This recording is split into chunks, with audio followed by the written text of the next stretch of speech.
Ladies and gentlemen, hello and welcome back. We're going to be talking about a topic that comes up every single year. And when I say every single year, I mean every single year.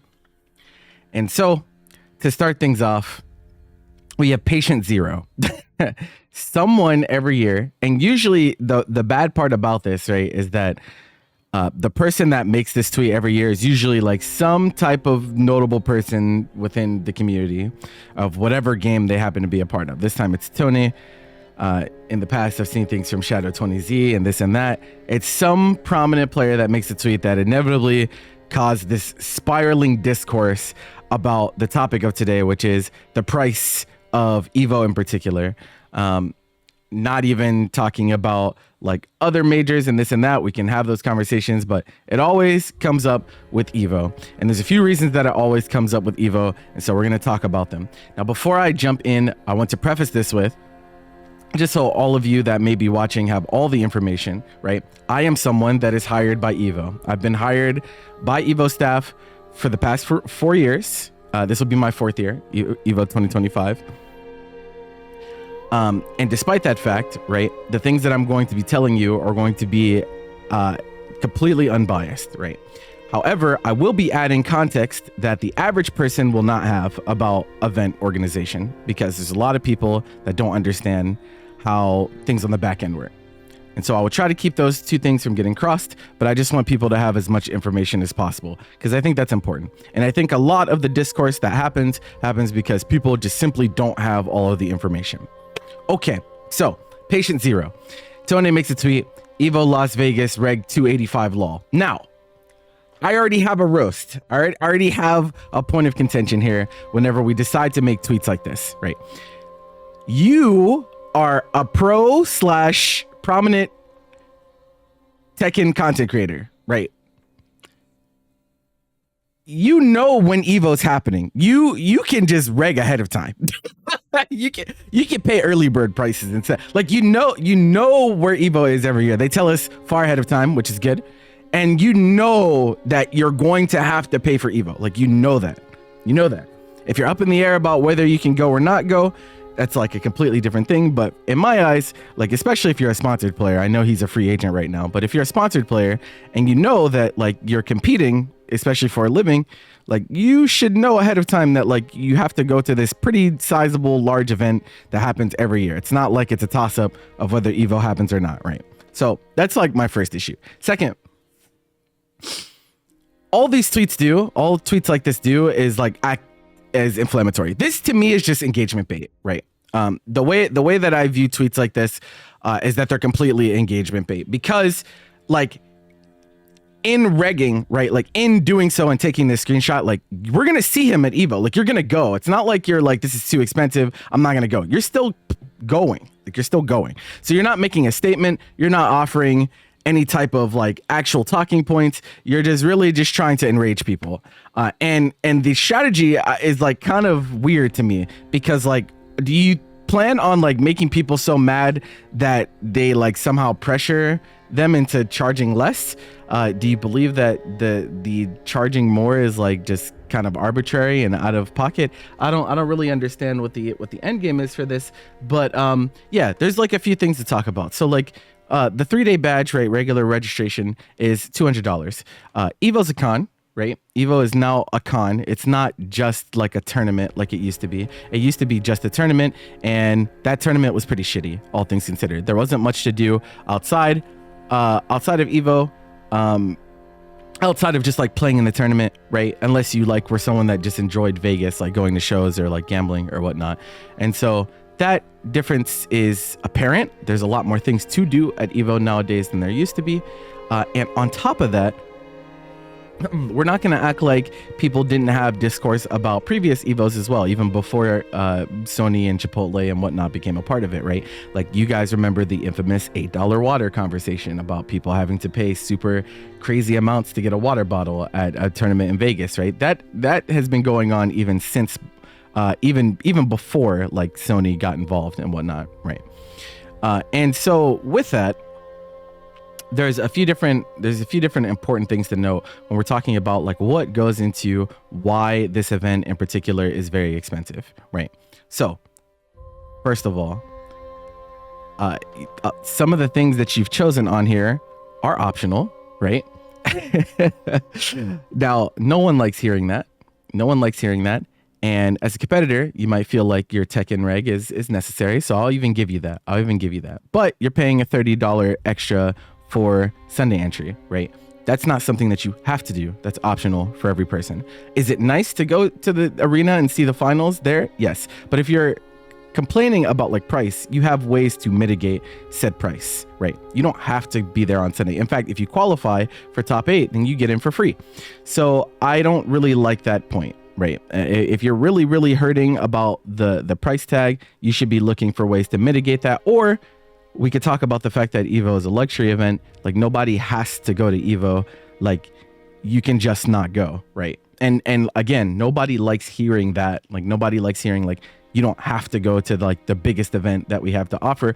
But in the current landscape and economy where things are becoming more and more expensive and inflation is ravaging everyone and the value of everyone's currency is plummeting, I think it is important to realize that you don't have to put yourself into a bad financial situation by forcing yourself to go to an event. EVO has pretty fantastic production quality, at least the Vegas event. You can just watch party at home. And in Tone's case, if he just stayed at home and did a watch party for Tekken, right, he'd make a lot of money. Right, sitting at home, getting the subs, getting the ad revenue, like people would tune in. He's a big content creator. So we're not going to pretend like that's not an option, right? So that's important. The other things, right? Part of the what contributes to the event being more expensive now than back then are the fees, right? So the processing fee has always been a thing. Obviously, when you pay online, you know, when using a credit card, using PayPal or this or that, you have to pay an extra fee. That is not optional. So to me, that's not even worth talking about. The platform fee is something that is new this year. I think it might have started last year. I can't remember, but it's relatively new, right? And the platform fee is so that StartGG, who is now broken off from Microsoft, can actually make money to keep the site running.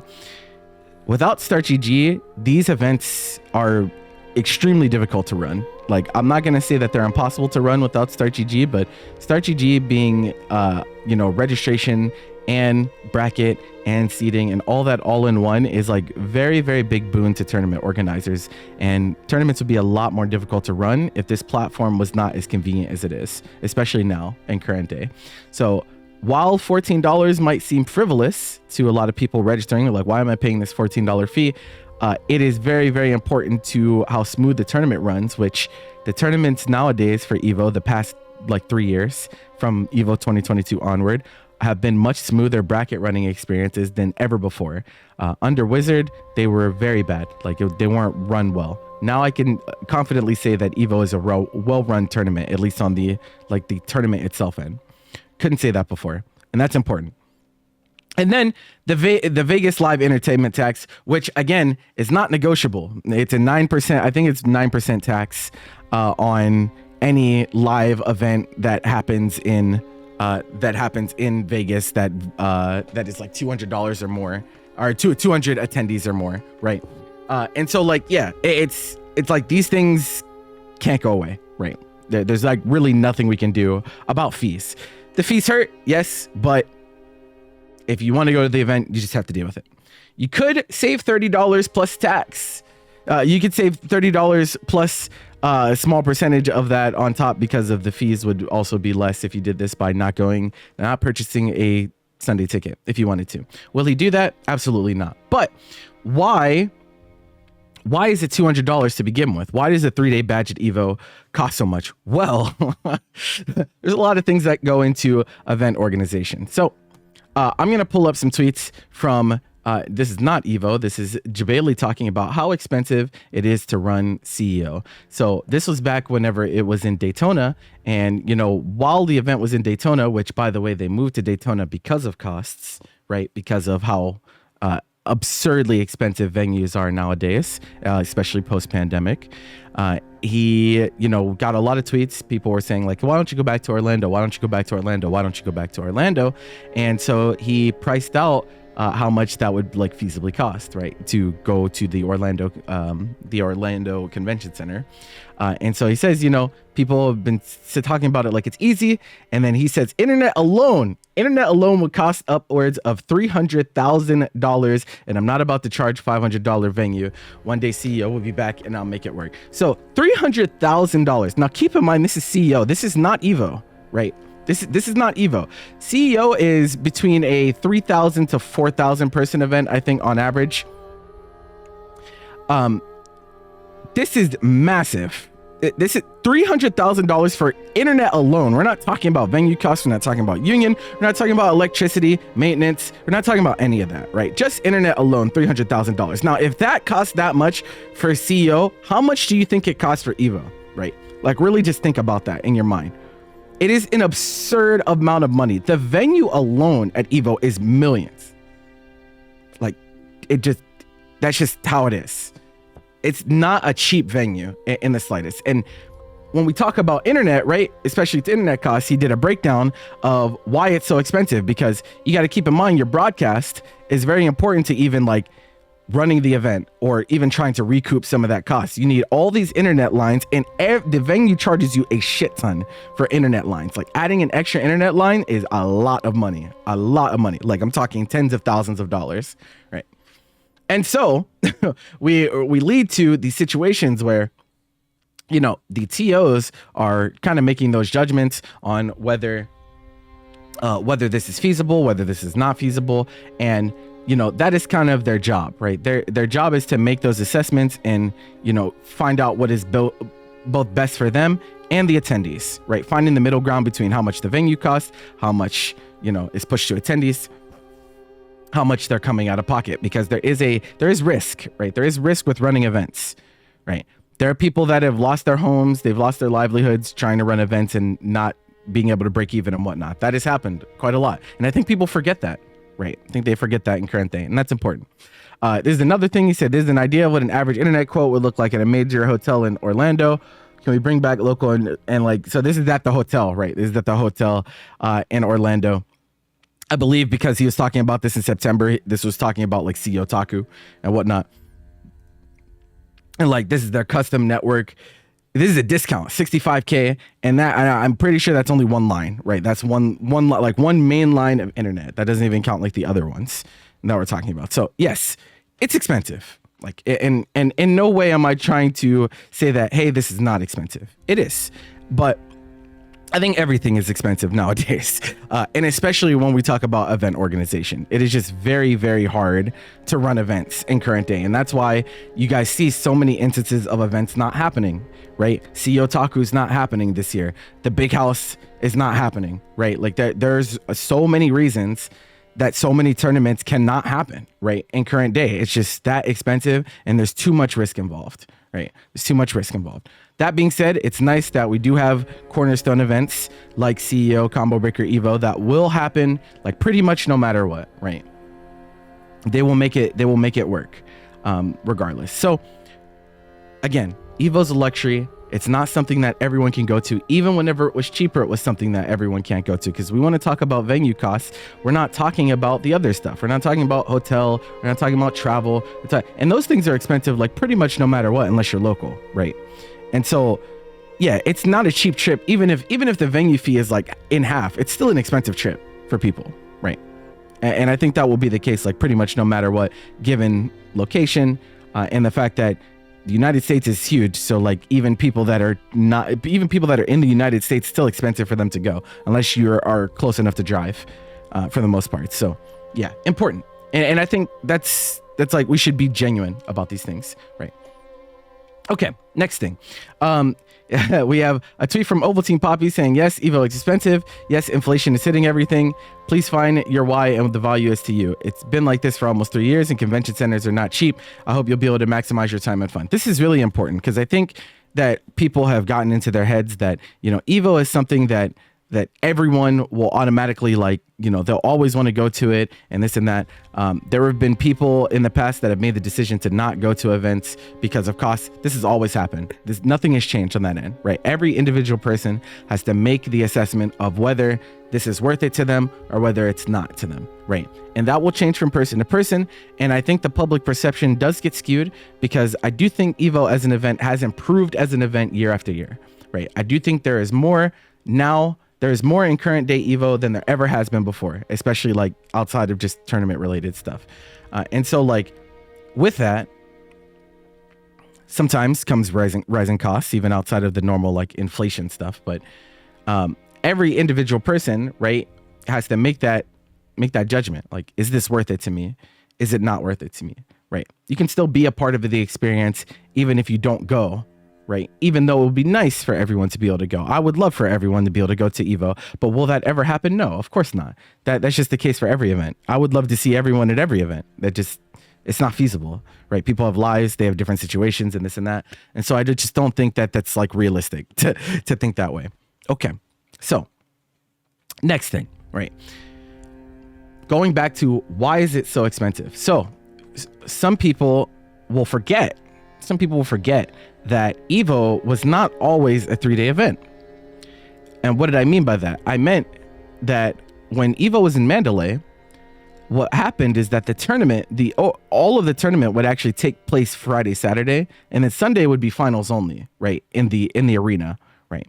And so one of the biggest complaints that they got was that if you paid to go to EVO, you actually couldn't play casuals or anything in the venue on Sunday because the venue wasn't open. It was either go to the Sunday finals or you had nothing to do, right? And as a direct result of that feedback, because people complained about that. They were like, I'm going to EVO, I'm traveling, we're spending all this time and whatnot, taking off of work. We don't even get to play casuals or anything on Sunday. As a direct result of that, they changed venues. We're no longer in the Mandalay, we're in the Las Vegas Convention Center for the sole purpose of being able to keep the venue open even on Sunday. So now it is a full 3-day event. Before, it was a 3-day event. Now it's actually a 3-day event. I think that goes into the venue costs in a big way, right? That in a huge way, because before, since the venue in Mandalay wasn't open on Sunday, they didn't have to charge you for it, right? You were only paying for 2 days, and then you made the decision of whether you were buying a Sunday ticket or not, which is completely up to you. But nowadays, it is a 3-day event. It is open all 3 days. You pay for the ticket, you get access to the venue all 3 days, all the booths, all the merch, all that stuff. All that stuff that there is to do in the venue is available all 3 days. That is why it is so much more expensive than, say, EVO 2023 even. Like I saw someone say like, it has changed so much price in just 2 years. Yes, it's because EVO 2023 was in Mandalay, where it was only a 2-day venue that you were paying for as opposed to a 3-day venue, which makes a huge difference, right? To say nothing of, the venues just being different in and of themselves, right? Just the virtue of paying a 3-day pass versus a 2-day pass is pretty significant in most cases. So, because we get tweets like this where it's like my EVO ticket in 2019. It's like, okay, the value of the American dollar was like a 25% larger back then. And again, you were not paying for 3 days of venue, right? And there was also much less to do at the event back then as well. And it was run a lot worse on top. Everything about the event in 2019 was like straight up worse than current day. I'm like pretty confident saying that as someone that goes every year at this point, right? So I don't think that this is the right perspective, right? It's okay to miss those prices. We all do. I wish when things weren't so expensive as well. I think at this point, no one would argue with you. No one would argue with you about you missing how cheap things used to be as opposed to the way they are now. But this is the life that we live in. And so, we just kind of have to do what we have to do. Okay, moving on to the next thing. I talked a little bit about this the other day about there are ways to mitigate the costs that you incur when you go to EVO, right? And so even outside of the normal stuff, like, piling into hotel rooms and finding, cheap travel flights, this or that, right? EVO does do a volunteer program where if you run a bracket, they pay you $50. And you can stack those. You can just run a bunch of brackets and volunteer, and you actually contribute to the event running more smoothly. And then you also recoup some of that cost, which I think a lot of people don't know about. And I know that a lot of people don't know about because in the comments, in the replies for this particular post, people are like, what? This is the fucking thing. And these are people that have been competitors for a while, for a long time, right? Landon says, I didn't even know you could do that. Yeah, you can do that. That is something. They don't brag about it or anything like that, but EVO is the event that treats their volunteers the best of any event. And I can say that because I go to most of them. I go to like most of the big tournaments at this point, right?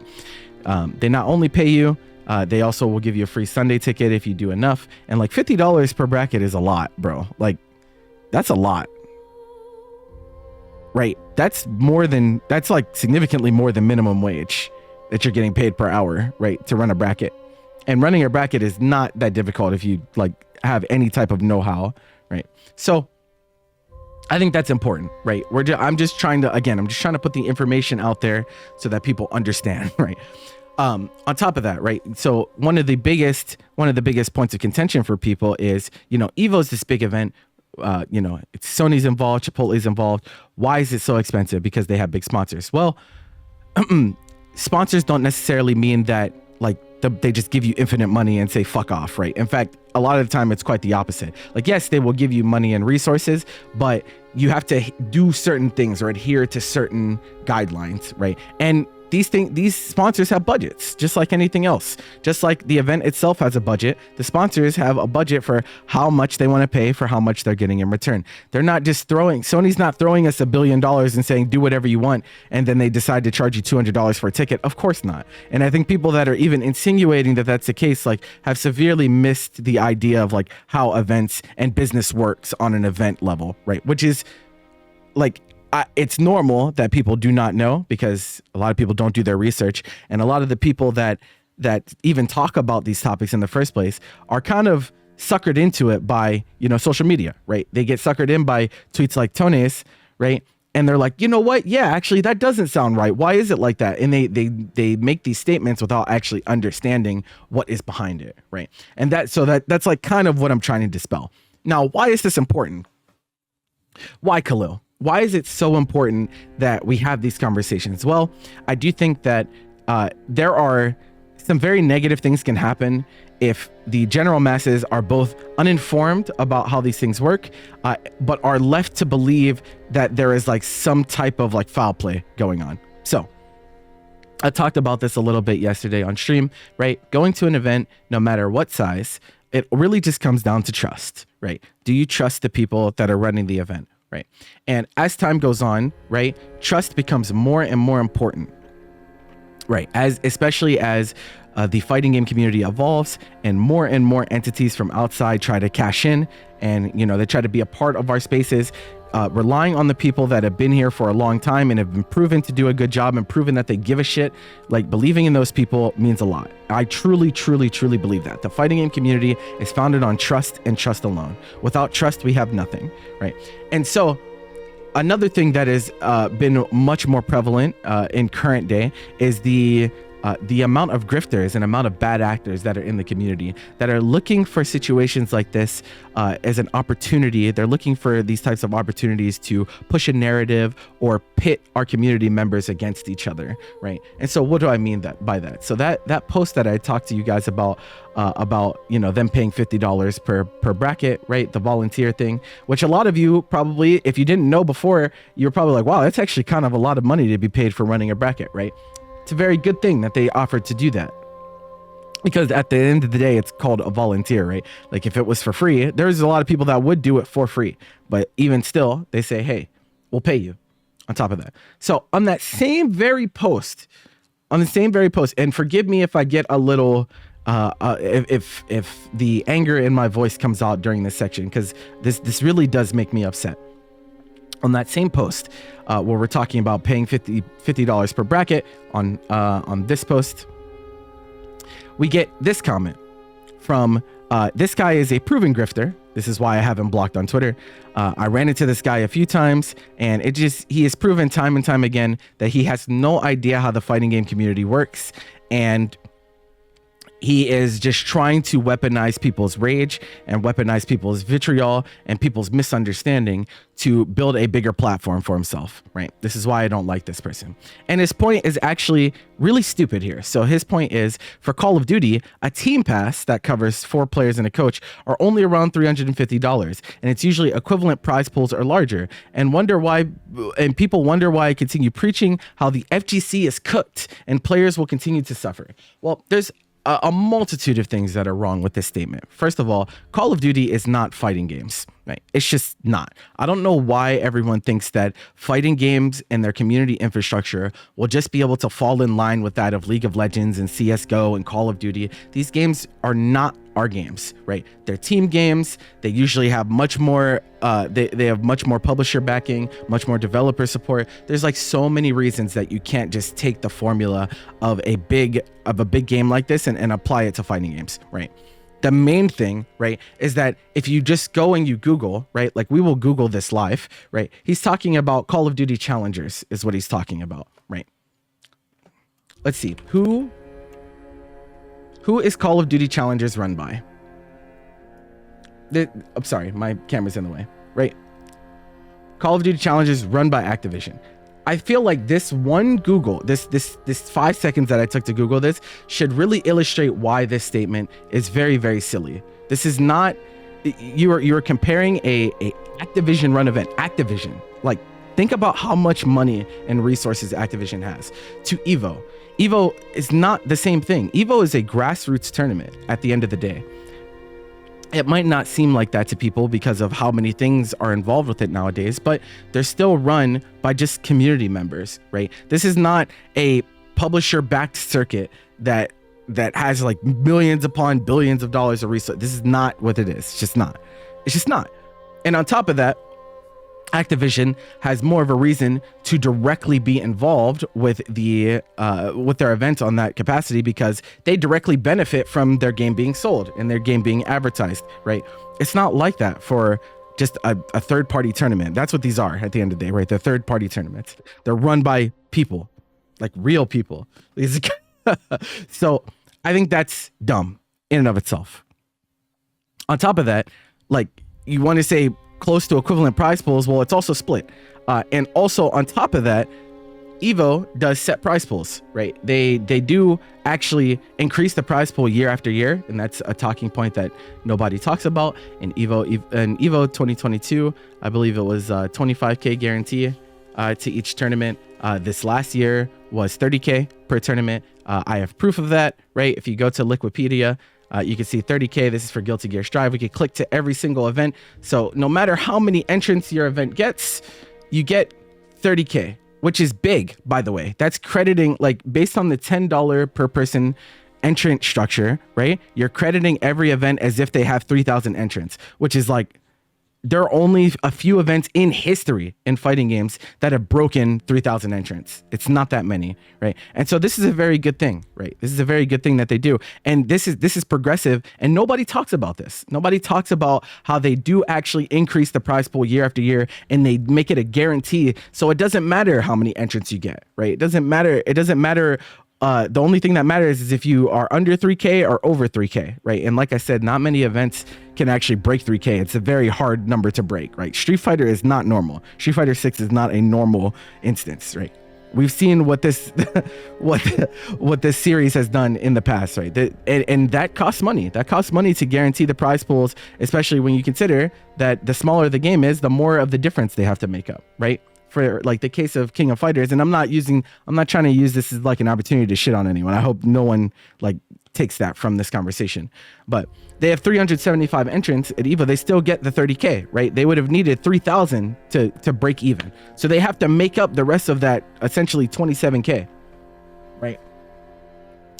And they have to do that for every event that falls under the 30K threshold. And that's if they don't increase it this year, which they might. They might increase it because I'm pretty sure they increased it this in 2024. And I don't think they announced that they increased it. I remember them initially announcing that every game would have 25K at least the first time they did it. But I don't think they made an announcement that every game was going to have at least 30K instead the year after. So it's not even like they're trying to like gain brownie points or anything with the community by doing so. They're just doing it. Which is good. Like that's a good thing. This is important, right? These are like important things that are being missed when we talk about these conversations. And if you want proof that like what I say is true about like this guy in particular, and like grifters really just trying to say anything to get their names out there, let's go ahead and click on this guy's quote retweets, and you'll see that it's literally him quote retweeting it on a sock account and spamming it in every single possible community and not even getting that much traction, bro. He's getting one like. This might be his own like. This might not even be, you know what I'm saying? Like, This is what I'm talking about. Like, you really got to be careful about who you're taking sentiments from in the fighting game community. There are bad actors, and we have seen them become there's more and more of them as time goes on, as people go mask off. And so just be really, really important about who you get your information from, right? This is not the type of person that is acting in the best interest of the fighting game community. No one that is acting in the best interest of the community is going to say something like FGC is cooked. That there's just nothing there. There's nothing there. So yeah, dog shit. Sorry.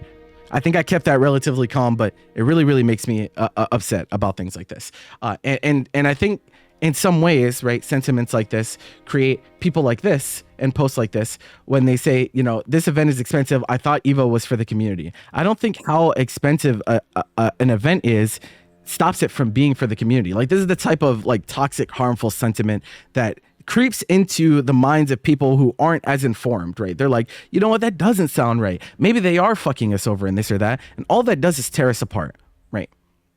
Because I guarantee you, it won't drive the price down of the event for people to say like, you know, these people are fucking us over or this or that with no substantial proof behind it, right? If you have issues with EVO and the way that it's run and its staff and this and that, you're more than welcome to give feedback. Everyone has that right.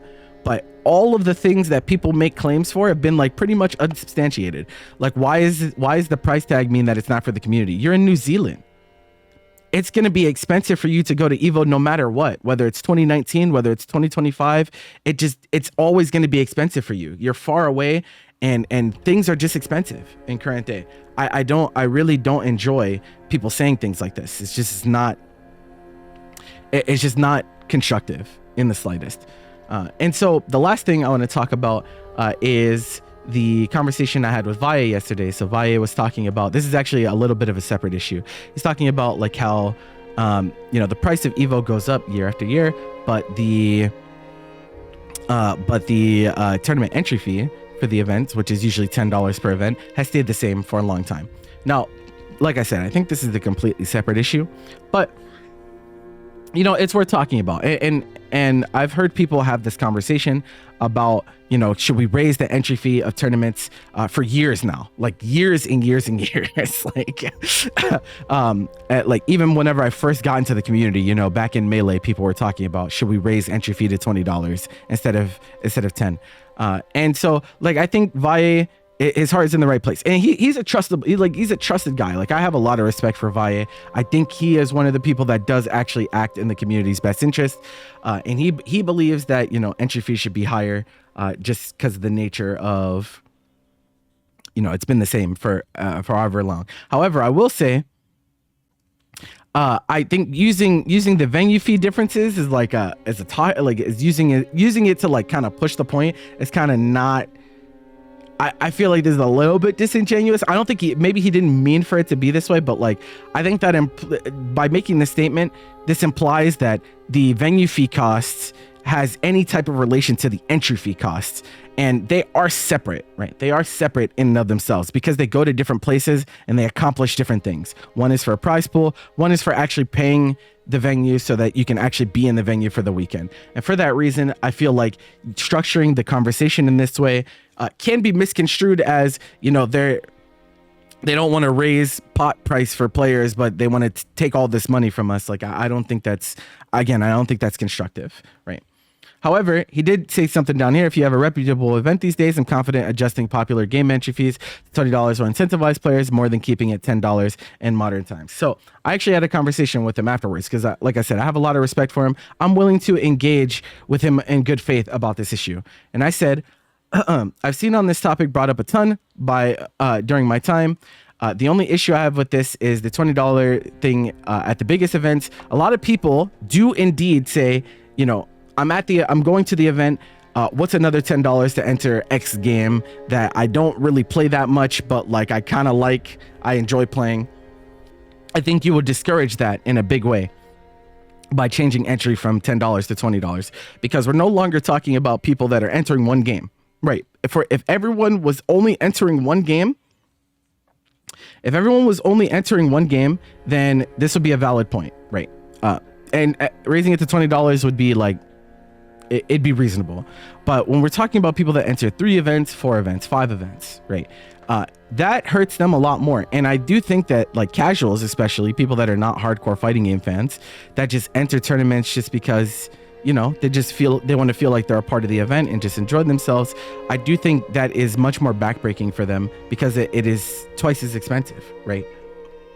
It adds up very quickly over time. And so, yeah, he was talking about maybe only for the popular games.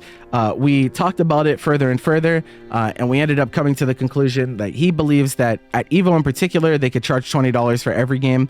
I asked him to distinguish the difference between like popular games, because like he said, adjusting popular game fees, and I wanted to ask him, like, what does that mean? Does that mean just like Street Fighter and Tekken? Do you mean anything that's on a main lineup? Like what determines popular versus unpopular? I do think somewhere along the way there is a breakpoint. There is a breakpoint where you've charged enough that will discourage enough people, enough crossover entrants to where you don't end up with that much bigger of a prize pool anyway. Like you can charge people $20, but how like so many lesser people enter the event that you don't end up like increasing the prize pool by that much. It only ends up being a little bit, right? I do think that exists somewhere along the line. I don't know if $20 is that point, but it's an interesting conversation. You know, people are going to continue to have this conversation as well. But that is something that, you know, we'll continue to talk about. But that's pretty much the extent of what I wanted to bring to the table on this particular conversation. Again, I think there's a lot of things that people don't make note of when they talk about EVO pricing current day, especially the whole 3-day versus 2-day thing. And all this information is readily available as well. Like this is not stuff that you have to dig very far for. You just have to care enough about the conversation to go out and find it. But feel free to let me know what you think about the whole conversation with a comment. And yeah, thanks for watching. I'll see you in the next one.